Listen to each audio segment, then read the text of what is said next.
Hello and welcome to day 13 of Advent of Code 2023. In this video we're going to see my solution around this puzzle. So let's go here and here. We have a number of patterns that are separated by new lines, and each pattern consists of a number of ashes and a number of rocks. Ashes are dots and rocks are hashtags. And in each pattern there is either a vertical or a horizontal reflection. And what do I mean by that? It means that there is a mirror either placed here or here. We know how mirrors work. So for example, if we have a mirror placed here, this line should be the same as this line. This line should be the same as this one, and this line should be the same as this one. Or if it's a vertical one placed, for example, here, then this column, all of these that are beneath this one are the same as this one. This column should be the same as this column, and so forth and so on. If we need to find the mirror, either it's vertical, either it's horizontal or vertical, and then provide the answer based on that. So how can we solve this? Let's go to the solution. So here in part 1, let me first close these two parts. First I would get the input and then reduce it to a 2D array, which is an array of patterns, and each pattern is an array of the lines, so to say.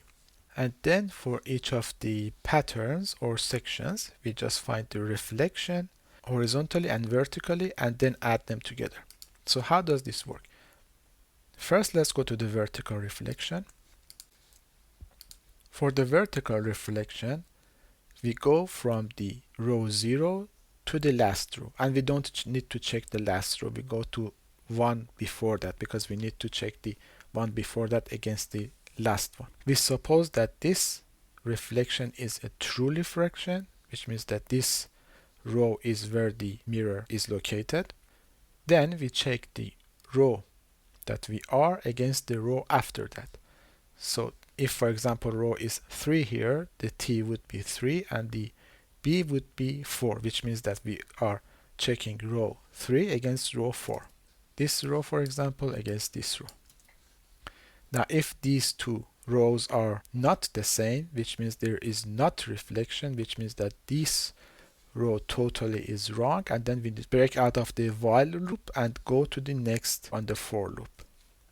And that's the same thing for the H reflection, but there is a slight difference, and that is that we need to get the column, and that is doing by doing this, getting each of the rows and just return the character on that column and then join them together to provide us a string. And then we would check it just like we did it on the V reflection.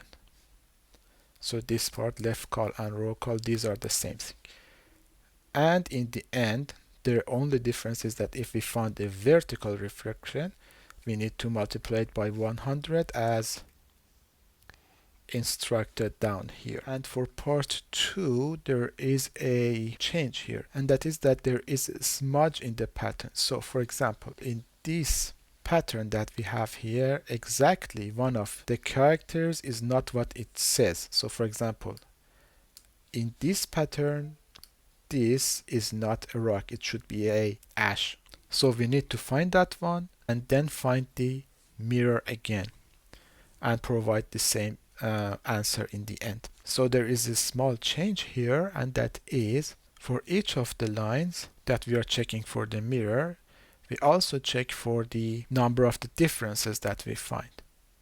And if that difference is exactly 1, it means that mirror is located at that position and we are good to go. So for example, here, if we are at this location, this is the same as this is the same as this, and this is not the same as this, and there is only one difference here, which is this one. So if we change this to this, then everything is fine. So at this very example, the answer is row number 2.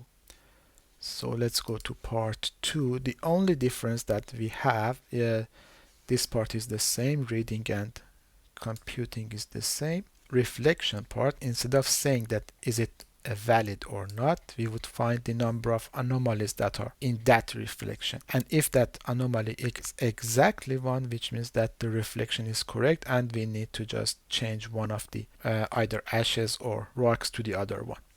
So this part is exactly the same, and this is the only line that is changed here.